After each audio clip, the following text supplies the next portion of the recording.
itu pertanyaan dari Salahuddin Al-Ayyubi ada dalam bukunya, atau misalkan di salah satu film yang sangat kita kenal, The Kingdom of Heaven, itu juga dituliskan kata-kata Salahuddin Al-Ayyubi itu. Kata-katanya itu adalah, sebelum saya, siapa memangnya yang pernah mencoba untuk membebaskan tanah Palestina? Nah, sampai sejauh itu, maka argumentasi saya itu tidak mengada-ada, Kang. Saya sama sekali tidak memfitnah. Nauzubillah, bagaimana ceritanya saya memfitnah ulama-ulama besar yang telah memberikan kontribusi positif terhadap umat muslim. Bagaimana ceritanya saya dikatakan memfitnah, saya secara literal, saya mengatakan bahwa mereka tidak menuliskan tentang perang salib, bukan tidak menuliskan tentang Palestina, bukan. Di situ saya katakan tentang perang salib. Lalu konteks berikutnya. Saya minta penjelasannya. Lalu konteks berikutnya. Kenapa umat Islam pada waktu itu, bahkan ulama-ulama besar pada waktu itu tidak menuliskan tentang perang salib? Saya katakan karena umat muslim itu pada waktu itu tidak terlalu menganggap itu sebagai sesuatu yang penting. Kenapa tidak menganggap bahwa sesuatu yang itu adalah sesuatu yang penting? Karena begini Baraya, kondisi di zaman itu abad ke-10, 11, 12 itu dinasti Abbasiyah tidak lagi berkuasa secara mutlak, sehingga dinasti-dinasti pada waktu itu bersaing satu sama lain. Ada Fatimiyah, ada Murabidun, ada Safawiyah, ada Ghaznawi, dan lain sebagainya. Mereka berperang satu sama lain. Nah, karena mereka berperang satu sama lain, dinasti Ayyubiyah minta bantuan saja tidak diberikan, karena memang satu sama lain sedang berperang. Umat muslim pada waktu itu, jumlah tentaranya berapa, Kang? 4 juta orang personilnya. Tentara salib berapa? Waktu menyerang itu... Pak Guru, mohon maaf saya potong sebentar ya.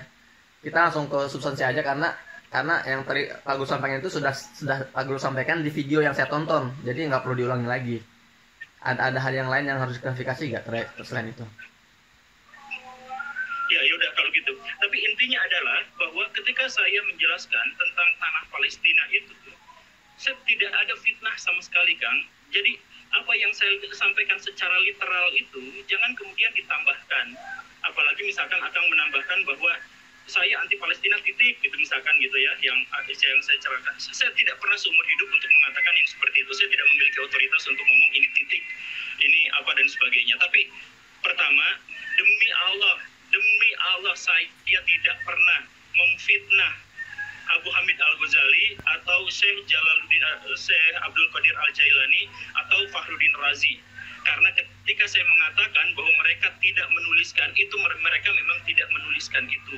Kalaupun mau menyebut sejarawan, kan Akang tadi bilang mereka kan bukan sejarawan. Ya baik, ada sejarawan Ibnu Khaldun, tetapi menulisnya hanya beberapa paragraf saja. Nah begitu kan? Itu benar kan seperti itu kan? Ya, oke.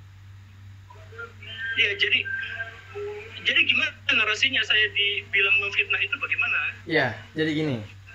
Antum juga secara literasi juga mengatakan bahwa kalau memang Palestina ini dianggap suci, gitu ya. Kenapa para ulama itu atau kenapa umat Islam tidak peduli gitu, terhadap perang salib, gitu kan?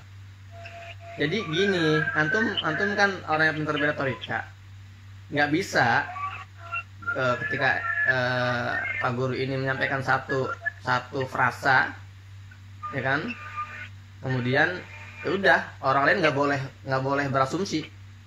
Saya ngomong gini, kalian nggak boleh berasumsi, itu asumsi saya, gitu kan. Nah tapi kalau kita lihat dari kata-kata ya, bentar dulu, kalau Palestina dianggap suci, ya, di sini sebetulnya nih. Jadi ketika kata-kata tadi itu, kenapa itu nggak bisa dipisahkan? Kenapa ulama Muslim tidak peduli dengan perang salib? Itu kan terikat dengan kata sebelumnya. Kalau Palestina dianggap suci, ini kan mempertanyakan kesucian Palestina. Jadi seolah-olah ini kalau dalam bahasa Arab ada mafhum mukhalafah. Ada pesan tersembunyi ya, dan itu sah-sah saja. Semua orang bebas berasumsi dari data yang dia terima kan. Jadi dengan kata lain, mereka tidak peduli terhadap perang salib karena mereka tidak menganggap Palestina itu suci, yang gitu kan. Cuman antum balik itu ya, betul kan? Nah itu yang bisa kritisi. Jadi dengan antum menggiring masyarakat untuk melihat tuh kan Abu Hamid Al-Ghazali aja, Imam Abdul Qadir Jilani aja nggak menulis kok. Artinya mereka tidak menganggap isu Palestina atau Baitul Maqdis itu sesuci itu. Ya karena antum juga mengatakan kalau mereka menganggap kalau Palestina suci itu. Nah itu di situ masalahnya bro. Kita nggak bisa ngelempar dua kata dengan mentah. Kemudian kita berharap kalian jangan berasumsi deh. Saya mengatakan ini secara letterlek ya. Itu nggak bisa juga karena kita kan punya pemikiran liar. Kan antum juga kan sering tuh menggunakan metode itu kan. Ketika antum mendapat satu informasi, antum mulai berasumsi sana sini cek. Itu wajar. Itulah manusia. Dan itu yang saya ingin redam. Saya ingin redam di antara masyarakat. Oh, nggak sesederhana ini. Is that not simple? Gitu. Ini yang bisa saya sampaikan. Baik Kang. Jadi saya paham. Jadi akhirnya saya memfitnah itu sebenarnya adalah asumsi ya. Karena sebenarnya saya tidak mengatakan seperti itu, tetapi orang akan berasumsi seperti itu. Seolah-olah saya akan mengatakan seperti itu. Yeah. Otomatis begitu ya. Yeah. Jadi kalau misalkan ya saya katakan seolah-olah Anda itu tahu semuanya. Berarti Akang itu tahu semuanya ya? Tidak kan? Seolah-olah, itu ada kata seolah-olah. Iya, yang tadi itu kan saya berasumsi Anda itu semuanya tahu. Berarti Anda semuanya tahu ya? Enggak kan? Enggak lah. Ya. Iya, memang enggak. Jadi sebenarnya saya memang tidak memfitnah. Kalaupun misalkan ada orang lain yang berasumsi seperti itu, ya orang itu yang memfitnah, bukan saya. Saya secara literal tidak seperti itu. Oke, itu yang harus dipahami. Semoga. Nah, kemudian kan Akang kemarin itu menunjukkan sebuah buku yang tebal berbahasa Arab. Kemudian mencoba membantah saya. Itu bukan buku Al-Ghazali kan? Bukan. Jadi memang bukan. Ya, jadi ketika saya mengatakan bahwa tidak ada ulama Islam di zaman itu yang menuliskan tentang perang salib, kalau misalkan Akang mau membantahnya, tunjukkan ulama yang menuliskan tentang perang salib di zaman itu kan? Iya, itu kita sepakat. Maksudnya kenapa antum harus mengatakan bahwa mereka tidak menganggap penting, dan kenapa antum harus mempertanyakan kesucian Palestina? Itu yang titik beratnya sebetulnya. Iya, karena memang nggak bisa kita kata-kata ini kan tersambung, saling berkaitan. Nggak bisa ente memotong kata kalimat pertama dan ketiga, dan kita harus fokus kalimat pertengahan. Nggak bisa juga, apalagi kan tahu sendirilah gimana kondisi mental netizen kita gitu kan. Mereka gampang sekali termakan dengan kata-kata simpel ini. Maksudnya lain kali kalau antum mau melemparkan sebuah misalnya argumen agar mereka mencerna baik atau salah, itu juga bahaya sebetulnya. Jadi karena iya kan Baraya, kita tahu bahwa netizen kita itu buruk. Di Indonesia itu, entah di Palestina ya, tapi memang belum ada datanya, tapi di Indonesia netizen itu adalah netizen terburuk dari komentarnya, kata-katanya. Nah, ketika saya misalkan menyampaikan satu fakta, kemudian ada yang berasumsi seperti itu, maka asumsi itu bukan tanggung jawab saya. Tapi itu sudah kita bicarakan sebelumnya. Tapi maksud saya adalah yang buku tadi Akang itu, kan saya mengatakan ini literal ya, saya mengatakan tidak ada ulama zaman itu yang kita kenal yang menulis tentang perang salib. Ya, Bisakah Akang membantah pernyataan itu dengan menunjukkan bukunya bahwa ada ulama di zaman itu yang menulis tentang perang salib? Untuk itu ya jelas nggak, belum ketemu bukan berarti nggak ada ya. Belum saya cari itu ya. Oke, saya Akang butuh berapa lama waktu yang dibutuhkan untuk menemukan buku itu? Dan saya nggak harus menemukan buku itu, karena intinya bukan orang menulis atau nggak menulis. Saya nggak terlalu mempersoalkan masalah itu, Pak Guru. Saya setuju. Saya nggak pernah membantah. Nggak benar tuh, ada kok sejarawan yang menulis. Saya nggak pernah membantah itu kan dalam video saya. Saya setuju memang nggak pernah ada yang menulis, tapi bukan berarti memang mereka nggak peduli sama Palestina. Itu loh. Makanya yang saya sampaikan itu berkaitan. Saya nggak pernah membantah. Nggak bener kok, ada kok orang yang menulis Palestina. Saya nggak pernah bantah itu kan, bener. Tapi bukan berarti Akang membantah itu dengan menunjukkan ini bukunya halaman 108. Enggak, itu mah nggak ada kaitannya. Itu nggak ada kaitannya dengan masalah menulis sejarah, itu nggak ada kaitannya. Saya cuma ingin memberikan gambaran kepada masyarakat bahwa, enggak nulis perang salib itu kan berarti nggak concern.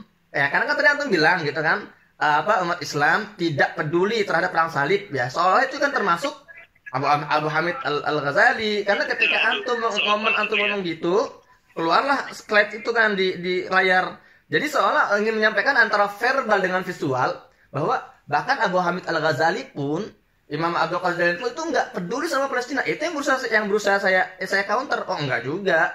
Mereka nggak tulis tentang Palestina, bukan berarti nggak peduli. Dalam buku ini terlihat bagaimana kinerja mereka, peran mereka dalam membebaskan Palestina. Itu artinya kepedulian. Nah itu saya yang mau antum klarifikasi. Mereka peduli gitu. Mereka menganggap Palestina itu tanah yang suci. Iya, jadi titik beratnya bukan masalah penulisan sejarah perang salib gitu loh. Tapi cara antum menyampaikan itu ingin memberikan asumsi, menggiring opini bahwa mereka nggak tulis itu karena memang mereka nggak peduli sama perang salib. Itu yang membuat saya tergerak untuk menunjukkan buku itu gitu loh. Gini Kang, maaf sekali ya. Dalam ilmu logika, prasangka itu tidak boleh. Jadi kalau misalkan kita mengatakan berasumsi seolah-olah dan sebagainya itu tidak diterima. Dalam Islam prasangka itu juga berdosa. Jadi bisakah kita berdialognya tanpa menggunakan seolah-olah, gitu, tanpa menggunakan kata seakan-akan gitu? Bisa kan yang seperti itu? Karena itu adalah kalimat-kalimat prasangka kan yang disebutnya juga dosa kan. Nah, tapi ya sudahlah kalau enggak dalam kaidah fikih itu ada yang namanya mafhum mukhalafah. Enggak dosa-dosa juga. Kalau misal antum pernah dengar istilah mafhum mukhalafah? Gimana? Antum pernah dengar istilah kaidah mafhum mukhalafah dalam ilmu fikih atau kaidah? Saya belum tahu bagaimana ceritanya. Mafhum mukhalafah ini biasa digunakan oleh para mufassir, para muhaddis, ahli hadis. Pesan yang ingin disampaikan secara eksplisit ya. Kalau saya mengatakan contohnya ya,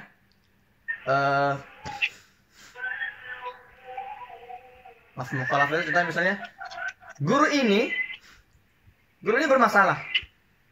Ya contoh, guru ini bermasalah. Seorang guru menyampaikan di depan para muridnya, guru ini bermasalah karena selalu menyampaikan hadis-hadis yang dhaif, gitu kan? Apa mafhum mukhalafahnya? Wahai murid-muridku, jangan ikuti guru ini, jangan dengar guru ini. Itu namanya mafhum mukhalafah. Ada pesan yang ingin disampaikan. Jadi setiap informasi, setiap argumen yang keluar itu ada mafhum mukhalafah, dan saya hanya menerjemahkan mafhum mukhalafah itu. Dan saya nggak pernah juga mengatakan kalian harus percaya dengan saya. Kan itu juga sering lihat saya kalau ngomong gini. Menurut pendapat saya sering ngomong gitu kan di YouTube saya. Menurut yang saya pahami, dan saya nggak pernah juga mengklaim fakta itu kebenaran dari saya, enggak gitu. Seperti hanya antum ketika mengatakan bahwa itu ternyata propaganda baraya. Faktanya, atau ngomong gitu juga kan? Faktanya yang terjadi di Palestina, ya itu juga kan antum tidak menggunakan istilah menurut saya itu propaganda. Karena faktanya, antum juga itu meskipun antum dalam video Pak Guru ini mengatakan saya tidak pernah mengklaim kebenaran, tapi redaksi yang antum sampaikan itu bertolak belakang dengan statement antum gitu loh. Ketika antum mengatakan itu semua yang terjadi di Gaza itu propaganda. Faktanya, nah itu kan sebuah statement yang menunjukkan bahwa antum sudah menyampaikan sebuah fakta dan bukan menggambarkan itu. Oh, menurut yang saya pahami, harusnya kan seperti itu. Alangkah etisnya gitu loh, biar orang itu tidak menelan mentah-mentah argumen dari Pak Guru. Sepertinya kita udah masuk mental block di Baraya. Tapi ya sudahlah. Saya tidak tahu apakah video ini direkam atau tidak, tapi kalau misalkan salah seorang di antara kita mempublikasikannya, biarlah netizen yang melihat ini. Terus ada beberapa pertanyaan lagi, Baraya. Mungkin Baraya tidak tahu bahwa saya menyembunyikan identitas saya, dan karena itulah mungkin Baraya biasa men-share nama saya, kemudian foto saya dan sebagainya. Saya anggap bahwa Baraya itu memang tidak tahu ya. Ya, saya nggak tahu. Serius saya nggak tahu antum merasakan nama antum itu. Ya, kalau memang seperti itu juga tidak jadi masalah. Cuman saya ingin memberikan penjelasan. Ya kalau memang sudah seperti itu ya sudahlah. Ya kalau ada mental block yang sudah ada di sini ya sudah. Tapi saya ingin menjelaskan metodologi. Ada beberapa hal yang harus disampaikan di sini. Ada 2 setidaknya. Ini 2 atau 3 sih. Ada 2 setidaknya. Saya pengen presentasikan kepada Baraya agar tidak ada lagi kesalahpahaman di sini. Yang pertama, saya itu seperti yang saya sampaikan di video ya, Kang, mohon maaf, saya bukan tipikal a priori. Jadi bukan saya berkeyakinan atas satu hal, kemudian saya akan bela itu mati-matian, saya akan cari buku yang berhubungan dengan itu dan sebagainya, enggak. Yeah. Jadi mungkin inilah yang membuat kita berbeda pendapat. Akang lebih dari 10 tahun katanya ada di Gaza, kemudian Akang melihat penderitaan orang-orang di sana, Akang berinteraksi dengan di sana, sedangkan saya tidak seperti itu. Karena itu memang latar kita akan menjadi sangat berbeda dalam memahami konteks Palestina dan Israel. Mungkin itu masalahnya. Tapi yang harus saya jelaskan adalah karena saya tidak a priori, karena saya tidak memiliki latar seperti Akang di mana Akang di sana yang bercengkrama langsung dengan orang-orang Palestina, maka tentu saja gaya berpikir kita itu berbeda. Jadi ketika saya misalkan ngambil sumber dari misionaris, Akang cek sumber-sumber yang lain. Jadi kalau saya bikin video itu, saya pasti cantumkan lebih dari 10 sumber. Itu ada dari orang Yahudi, ada dari orang ateis, ada dari orang apa. Sekarang saya punya banyak sekali grup. Saya punya grup orang-orang ateis yang saya diskusi di sana dengan orang di Indonesia, ada Persis, Muhammadiyah, NU, kelompok Wahabi, kelompok apa segala rupa. Saya gabung di situ semuanya, saya berdiskusi di situ karena saya memang tidak masuk dalam satu golongan tertentu. Jadi kalau misalkan Akang di video itu mengatakan bahwa Guru Gembul videonya ternyata referensinya dari sini, saya tidak akan mengelak itu karena sumber saya selalu dari berbagai perspektif, tidak dari satu saja, karena memang itu metode awalnya itu adalah bahwa saya menghindari a priori, begitu Kang. Nah yang kedua adalah kalau misalkan saya ambil sumber dari Google, saya punya buku kebetulan 5 ton, tapi saya bukan soal buku itu. Kalau saya ngambil dari Google, Google itu bukan sumber Kang, sama sekali Google itu bukan sumber. Google itu adalah AI, mesin pencari. Jadi ketika ada hadis Bukhari Muslim itu ternyata sudah disimpan di Google. Kalau ada Al-Quran itu sudah disimpan di Google juga. Jadi kalau saya membaca Al-Quran di Google, ketika saya membaca Al-Quran di komputer melalui Google, saya hanya searchingnya di Google.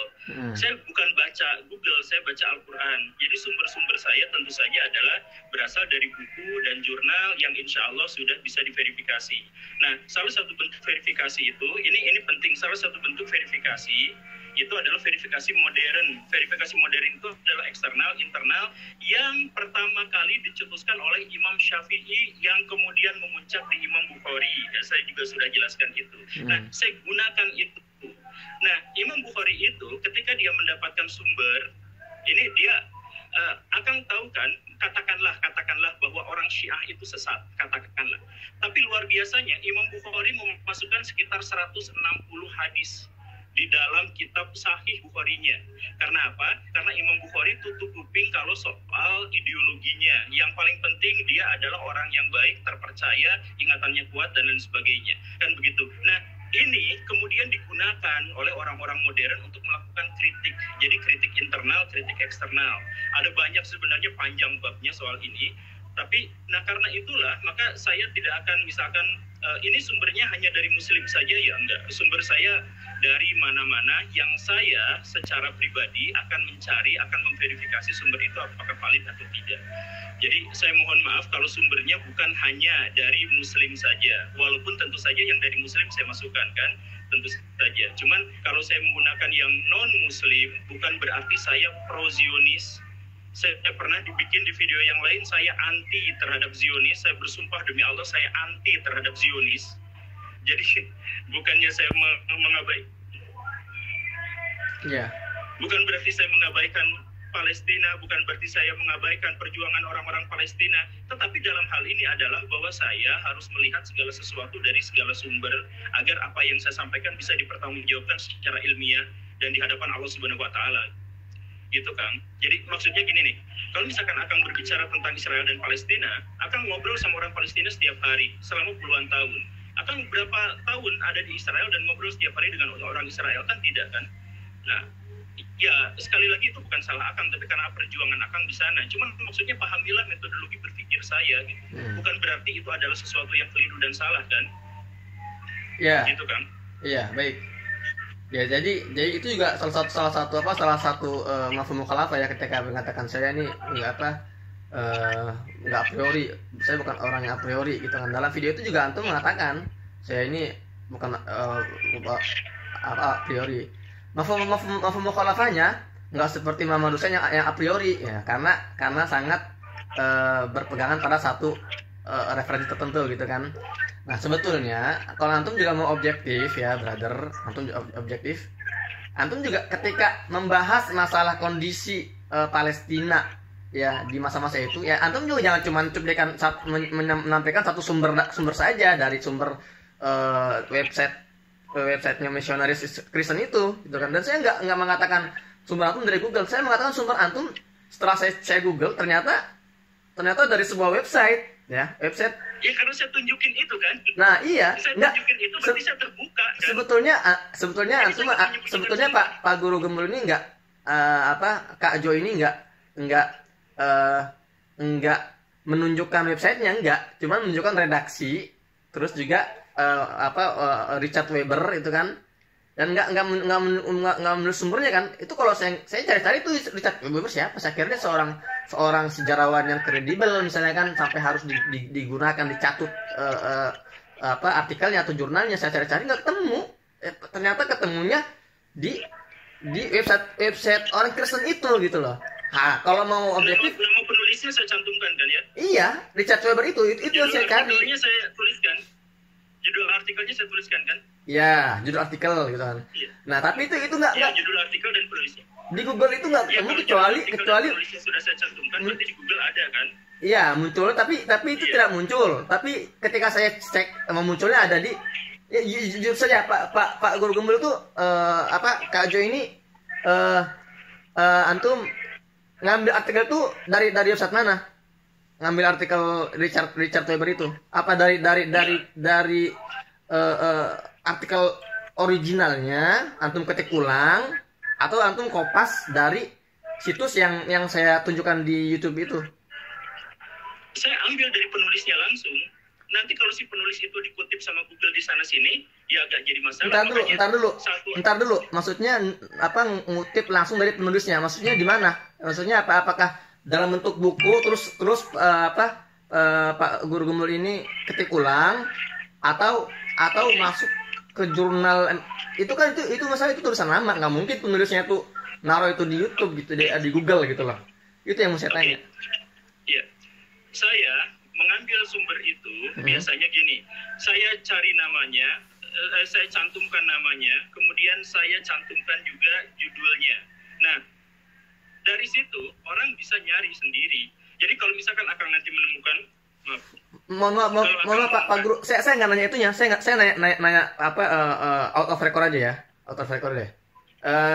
Para Guru Gembul ini ketika meletakkan jurnalnya Richard Weber itu kopas dari mana? Apakah dari bukunya yang fiskal kemudian diketik ulang, atau kopas dari situs mana? Itu yang saya tanyakan, itu yang saya penasaran. Saya dari situs. Untuk yang itu saya dapatkan. Jadi gini, kalau saya dapatnya dari buku, saya cantumkan bukunya. Kalau saya tidak mencantumkan buku, maka itu bisa dicari di situsnya. Artinya situs yang saya tunjukkan itu benar. Berarti Pak Guru Gembul ini kopas dari situs itu. Ya. Bisa aja benar. Saya lupa itu pada bagian mana, saya juga nggak tahu itu. Tapi sangat mungkin bisa. Sangat mungkin saya ngambil dari referensi orang ateis, dari seorang misionaris, dari mana-mana, saya sangat mungkin bisa untuk seperti itu. Iya, itu yang ingin saya titik beratkan. Yang saya bilang Kang, saya mohon maaf Kang, itulah yang saya bilang sejak awal. Saya tidak a priori, karena itu saya bisa ambil sumber dari manapun dan dari berbagai perspektif. Tapi harus diverifikasi sumbernya. Jangan sumber ini langsung dicantumkan di situ aja, verifikasi dulu. Iya, maksudnya dicari penyimbang lah. Benar gak sih tulisan Richard Weber ini? Benar gak sih saat itu Palestina itu? Nah, jangan antum menemukan satu buktikan itu terus antum langsung posting dan antum sampaikan dengan asumsi antum. Iya, masalahnya saat itu antum nggak memberikan informasi penyeimbang terkait kondisi Palestina hari itu. Antum mengatakan bahwa ada orang-orang Palestina sampai mengungsi ke Yordan, ke Libanon, ke Yordan, ke misalnya Suriah. Mereka mengungsi itu setelah adanya penjajahan Israel ke Palestina, baru mengungsi. Saat dulu itu nggak ada istilah orang dari Palestina mengungsi keluar. itu yang harus diverifikasi lagi. Makanya saya nggak pernah melarang siapapun. Saya pun punya teman orang Yahudi. Saya pun sering mencatu sumber-sumber dari luar. Saya baca buku tentang alasan Israel itu mengklaim tanah itu saya baca semua ayat-ayat Yahudi yang memang menjadi acuan mereka. Itu nggak masalah. Nah, tapi ketika antum membatasi mana a priori dengan antum mengambil satu sumber dari non Islam gitu kan, kemudian juga antum langsung posting tanpa antum verifikasi kebenarannya, itu juga bermasalah, Pak Guru. Ya, dari mana Baraya tahu bahwa saya tidak melakukan verifikasi? Karena yang antum cantumkan itu ketika membicarakan kondisi Palestina itu antum hanya mencantumkan satu artikel mentah. Saya cantumkan itu. Ya, saya cantumkan itu. Dari mana Baraya tahu bahwa saya tidak melakukan verifikasi di situ? Ya karena ternyata yang tertulis itu nggak sesuai dengan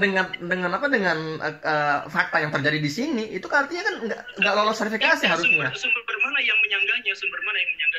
Antum mau saya ajak wawancara dengan orang-orang tua Palestina yang mengatakan iya memang iya, ketika antum mengatakan orang-orang Palestina itu memang sejak ketika masa Ottoman itu mereka banyak mengungsi keluar Yordan, Lebanon. Itu dari mana sumbernya?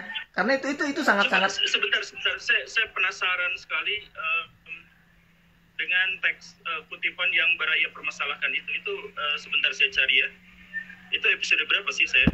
Ya episode yang itu aja yang di menit ke 6. 30.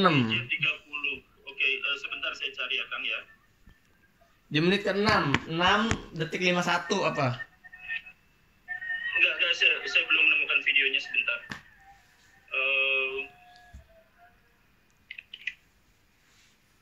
GJ 30 itu video lama sekali berarti ya.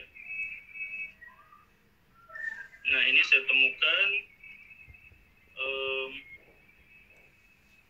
2 tahun yang lalu. Menit ke berapa? Menit ke 6:51 detik 51.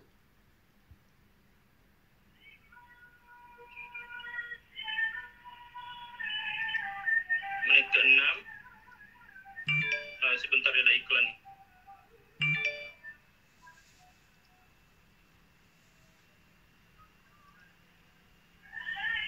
Oke, Salahuddin Al-Ayyubi, sebelum aku datang ke sini. Bukan yang itu. Yang pernah melakukannya? Bukan yang itu. Yang mana? 651.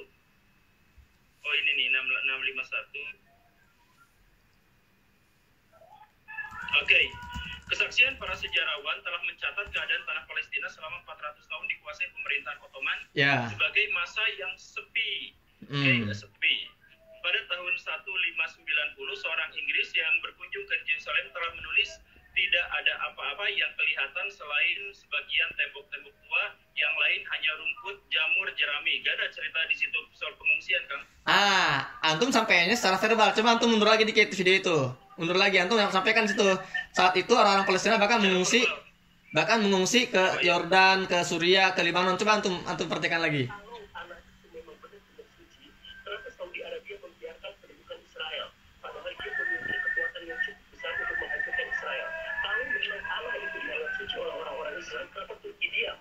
Turki itu adalah negara terkuat ke-10 di seluruh dunia dan yang paling kuat di Timur Tengah. Israel ketika bayangkannya, tanah Palestina tidak pernah digarap oleh orang-orang Islam, diabaikan begitu saja. Orang-orang yang tinggal di sana tidak pernah diurus sedemikian sampai orang-orang Palestina mengungsi semuanya ke Mesir, ke Suriah atau ke Lebanon. Karena itu hampir dikosongkan gara-gara. Oke, antum mengatakan vital nih, semua orang Palestina semuanya mengungsi ke Lebanon, Mesir. Itu dari mana sumbernya? Karena itu bertentangan dengan kesaksian orang-orang tua yang sering saya wawancara di sini. Mereka itu keluar ketika tragedi Nakbah 1948. Itu mereka baru keluar mengungsi. Iya. Ini kan emang ceritanya sampai ke pengungsian itu kan? Iya. Jadi mengungsi tahun segitu. Tapi sebelum itu. Tapi antum dengar sendiri sebabnya. Antum bilang apa? Karena nggak diurus, akhirnya mereka mengungsi. Sebetulnya alasan mereka mengungsi tahun 48 itu bukan karena nggak diurus, karena mereka diteror. Kalau antum objektif. Bukan. Coba simak sebentar. Saya juga lupa ini video lama. Oke. Ya. Semuanya ke Mesir atau ke Suriah atau ke Lebanon. Tanah itu hampir dikosongkan. Oke. Nah, ini kapan kejadiannya? Kapan? Kapan kejadiannya? Ya kapan? Saya mau tanya kapan? Di zaman Ottoman Empire. Jadi kan saya jelaskan tadi itu Ottoman Empire atau Turki Utsmani, Daulah Utsmaniyah itu mentelantarkan mereka sampai banyak di antara mereka yang mengungsi. Enggak, antum enggak bilang sampai banyak mereka mengungsi, antum bilang semuanya. Mengungsi semuanya. Beda antara, coba antum ulang lagi. Coba semuanya di mana? Tidak mengungsi semuanya ke Mesir atau ke Suriah. Paham ya? Itu gimana itu? Itu gimana itu? Semuanya mengungsi ke Mesir dan lain-lain sampai kosong. Ya. Itu kalimat yang dipertanyakan. Ya. Dan memang jangankan semuanya, memang kalaupun ada itu bahkan nggak ada, setahu saya nggak ada yang mengungsi dari Palestina ke sana sini itu. Makanya saya pertanyakan itu sumber dari mana? Kalau ada sumbernya coba saya mau baca itu sumbernya. Itu yang saya pertanyakan juga. Itu yang tadi. Jadi gini Baraya itu sumbernya tadi kan yang saya cantumkan yang Baraya permasalahkan itu ya. Yang kemudian tadi di menit ke berikutnya tanah itu hampir dikosongkan gara-gara memang tidak ada. Hampir dikosongkan berarti nggak semuanya ya? Berarti itu kontradiksi antara kata-kata Pak Guru sendiri kan, kontradiksi antara semuanya tapi hampir dikosongkan. Kalau memang permasalahannya adalah soal semua dan kemudian kontradiksi dengan hampir semua, itu sebenarnya adalah kesalahan diksi karena saya kalau bikin video itu nggak pakai teks. Dan karena tidak pakai teks, maka semua mafhum, semua paham bahwa banyak sekali kata-kata dan kalimat saya yang salah. Waktu saya bikin reaksi ke Akang tadi itu, yang semalam itu, saya pikir di situ banyak sekali bikin kesalahan diksi, kesalahan kata. Di antaranya saya menyebut misalkan siapa itu Ibnu Khaldun sebagai Fakhruddin Razi dan lain sebagainya. Nah, kalau memang kesalahannya pada diksi bahwa semua kemudian pada belakangnya itu adalah hampir kemudian itu dipermasalahkan, itu semuanya adalah masalah diksi. Bukan bagi itu tidak bagi Pak Guru Gemus sih mungkin salah masalah diksi, tapi bagi yang mendengar beda. Mereka menangkap berarti semuanya keluar. Enggak gitu juga, itu cuma masalah diksi. Enggak simpel itu. Dan juga sebetulnya yang tadi yang sedang kita diskusikan bukan di situnya, tapi yang sedang kita diskusikan tuh di artikel yang dicantumkan di itu loh, ketika sejarawan Inggris. Nah, itu kan tadi kita kan gini, kita kembali dulu ke awal. Katanya antum sudah verifikasi. Nah, saya mau tahu bagaimana sistem verifikasi antum ketika Pak Guru sudah mendapatkan artikel itu. Terus gimana tuh metode verifikasinya? Oke, saya jelasin. Berarti gini ya, yang pertama saya katakan bahwa mengungsi semua sampai ke Mesir, sampai ke sini, sampai ke sini, sampai ke sini. Kata-kata semua itu digarisbawahi. Kemudian kontradiksi dengan kalimat berikutnya, yaitu saya menggunakan diksi hampir kosong, begitu kan? Kemudian saya cantumkan sumber di sini bahwa selama 400 tahun dikuasai pemerintahan Ottoman, bla bla bla bla bla, sebagai masa yang sepi pada tahun 1590 dan lain sebagainya. Di sini kata orang-orang kata Inggris, saksi matanya di sini tidak ada apa-apa kelihatan selain tembok-tembok tua dan sebagainya. Yeah. Nah, jadi jelas ini saya menggunakan yang pertama itu semua itu abaikan saja, itu kesalahan saya dalam berucap karena saya tidak menggunakan teks. Yang pertama, kemudian saya menggunakan kata hampir di situ, yang itu anggaplah menjadi klarifikasi atas pernyataan saya sebelumnya. Kemudian saya gunakan sumber saya yang Gunnar Edward Webb itu, gitu kan? Nah, jadi itunya sudah selesai. Kemudian pertanyaan Akang berikutnya itu adalah bagaimana cara saya memverifikasi, gitu? Oke. Verifikasi artikel itu ya, verifikasi artikel itu yang Pak Guru sampaikan di visual itu ya, di konten itu. Oke. Kalau saya memverifikasi sumber, bagaimana ceritanya? Pertama saya hilangkan dulu. Saya cari misalkan si Gunnar Edward itu siapa. Oke. Saya cari. Ketemu. Misalkan orang itu ketemu. Coba saya minta beliau. Karena saya cari itu berjam-jam tuh nggak ketemu saya. Ketemu, iya. Ini saya juga 2 tahun yang lalu, jadi tentu saja saya sudah lupa saya searching di mana kan. Tapi kita bisa cari aja sekarang Gunnar Edward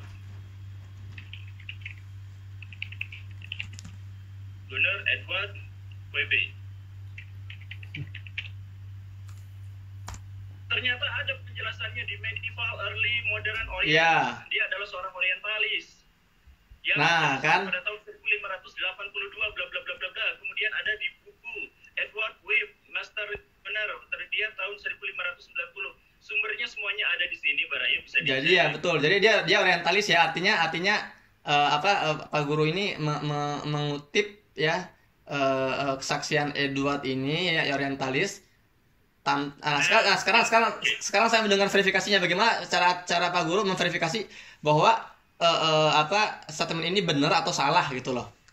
Dan apa yang memutuskan Pak Guru langsung mencantumkan kesaksian beliau ya berdasarkan artikel itu. Gimana verifikasinya? Karena pernyataan itu tidak dibantah oleh siapapun. Kalau mau cari siapa yang membantahnya, tahun 1580 kosong. Gitu. Dan tapi berarti Pak Guru sudah berusaha mencari bantahannya. Demi Allah, saya melakukan verifikasi sumber.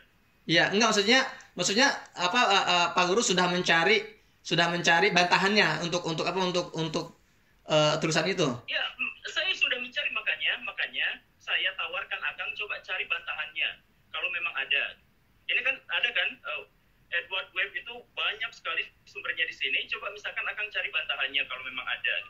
Kalau saya tidak menemukannya, ya sudah saya masukkan itu. Karena gini, mau orientalis mau bukan, itu jadi saya jelaskan tentang apa itu orientalisme. Orientalisme itu ada 4 zaman. Akang bersabar nggak untuk menjelaskan itu? Iya, oke, silakan. Tapi orientalisme itu ada 4 zaman. Zaman pertama itu adalah orientalisme digunakan untuk menjajah. Maka dia mencari-cari kesalahan, mencari-cari kelemahan dari negara-negara yang dijajahnya. Contoh diantaranya adalah Snowford-Groje.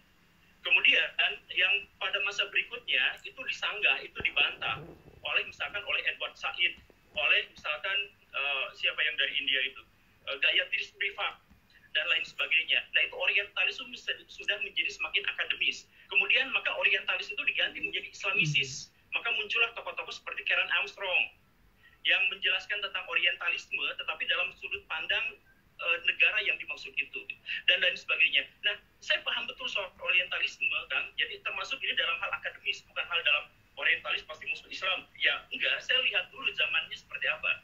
Nah, orientalisme zaman kuno itu tentu saja dia itu melakukan misinya itu untuk kepentingan negaranya. Karena untuk kepentingan negaranya, maka laporan-laporannya tidak mungkin dusta. Sama seperti Gronje, waktu dia menyesatkan orang Aceh, dia benar-benar membuat kesesatan di sana. Tapi laporannya kepada pemerintah gubernur jenderal itu gak mungkin bohong. Karena dia memang melakukan itu untuk misi. Gitulah ya, Kang? Iya. Ya. Nah, jadi demi Allah saya melakukan verifikasi, Kang. Saya pernah menghapus video saya gara-gara saya gagal melakukan verifikasi. Dulu video saya tentang Pak Muhammad Hatta, saya ambil sumber yang menurut saya paling keren gitu. Tapi ternyata sumber saya salah dan kemudian saya minta maaf dan kemudian saya menghapusnya. Tapi ya betapapun kadangkala mungkin saya juga melakukan verifikasinya tidak terlalu detail, tapi saya selalu melakukan itu, Kak. Jadi saya mohon maaf. Yeah. Tapi dalam hal ini sebentar ini di saya ini udah azan, udah Jumatan, saya harus berhenti. Tapi intinya sebagai penutup gini lah, Kang. Saya mohon kalau misalkan diskusi-diskusi seperti ini, saya senang banget. Saya senang diskusi untuk membuka kemungkinan-kemungkinan. Saya senang kalau misalkan Akang mau diskusi seperti ini, seandainya Akang belum doxing ke saya gitu. Kan kita sekarang akhirnya bisa lebih paham, bisa mengerti bahwa ternyata Akang tidak tahu bahwa saya menyembunyikan rahasia diri dan sebagainya. Ya, saya mohon maaf atas semua apa yang saya katakan selama ini. Kalau misalkan itu dianggap sebagai sebuah kesalahan, saya anggap klarifikasi ini sudah cukup. Nanti kalau misalkan saya nggak tahu ini direkam atau nggak sama Kang, atau mungkin saya juga yang merekamnya, saya juga tidak tahu. Tapi yang pasti, ya sebaiknya kita diskusi untuk bisa bersilaturahim lebih baik lagi gitu, Kang, sebelum kita melontarkan. Iya. Apalagi doxing, kalau kritik video, insya Allah saya mau ikhlas gitu, Kang. Sebetulnya gini. Ikhlas. Mungkin saya pin gitu, Kang. Iya. Karena ada doxingnya itu saya jadi ini gitulah, Kang. Itu penutup dari saya lah. Iya, oke. Saya juga mau sampaikan penutup ya. Jadi saya ngirim DM bulan November itu juga menunjukkan etikat saya mau diskusi gitu kan. Saya nggak langsung buat konten kan. Itu pertama. Ya. Kedua, masa doxing ini saya jangan dipikir bahwa saya mencari-cari sama sini, enggak. Saya cuma nulis di Google karena memang saya terbiasa menyampaikan ingin kejelasan dari semua gitu loh. Oh, kalian ngambil dari sumber Pak Guru Gembul. Siapa sih Pak Guru Gembul? Inilah nama aslinya. Gitu doang, nggak lebih, nggak ingin saya ada, apalagi saya nggak tahu kalau Kang Guru Gembul ini, Kang Jo ini menyembunyikan identitasnya, saya nggak tahu, dan saya nggak melakukan aktivitas yang lebay gitu loh. Saya ketik di Google, keluarlah namanya, saya ketik di YouTube, keluarlah akun namanya, itu doang, nggak bukan berarti saya menggunakan berjam-jam, bermenit-menit, nggak nyampe berapa detik, saya bukan berarti saya ingin membahayakan apa mas. Tapi ya kalau itu memang anggaplah itu termaafkan. Tapi sebuah informasi buat Akang bahwa sekarang memang keluarga saya terancam gitu. Tapi ya sudahlah, itu makan memang sama-sama tidak saling. Enggak, maksudnya terancam oleh siapa? Terancam oleh siapa? Jadi Akang lihat di kolom komentar channel Akang yang bahas saya, itu hatersnya banyak banget kan yang memuja saya itu kan. Bener ya? Iya. Nah, beberapa di antara mereka itu langsung searching alamat saya di mana, langsung nyari anak saya siapa, langsung nyari istri saya bercadar atau tidak, yang dia bilang langsung bercadar dan lain sebagainya gitu. Jadi itu sampai ranah itu. Jadi itu tentu saja membuat istri saya itu merasa terteror gitu. Lah, karena tapi katanya nama yang saya sebutin tuh bukan nggak bener, bukan nama asli Pak Guru Gembul. Saya bilang gini Kang, Akang ketika Akang menyebut seperti itu dan kemudian Akang menyebut bahwa ada foto saya di sini, kemudian ada Facebook, ada apa dan sebagainya, ada ribuan orang yang termasuk yang kolom komentar Akang itu yang kemudian doxing. Kemudian karena Akang seperti itu, kemudian yuk beneran kita cari begini gitu ya. Kan gini nih, kalau misalkan nama di internet itu memang keliru karena itu berasal dari internet. Nah, sumber dari internet itu gak semuanya salah. Nama saya, penyebutan nama saya itu di situ salah. Tapi ada yang menyebut ternyata sekolahnya, ada yang benar, ada yang salah. Kemudian ada apa, itu sekarang dicari-cari sampai sekarang, Kang. Jadi, ya untuk sementara ini saya mohon maaf, tapi memang keluarga saya terancam. Tapi mohon maaf, Kang, ini azannya udah selesai. Siap. Ya. Saya minta izin ya. Saya minta izin untuk klarifikasi video terakhir ya. Ya, karena kan juga ya, nggak apa ya. Oke. Yo, assalamualaikum.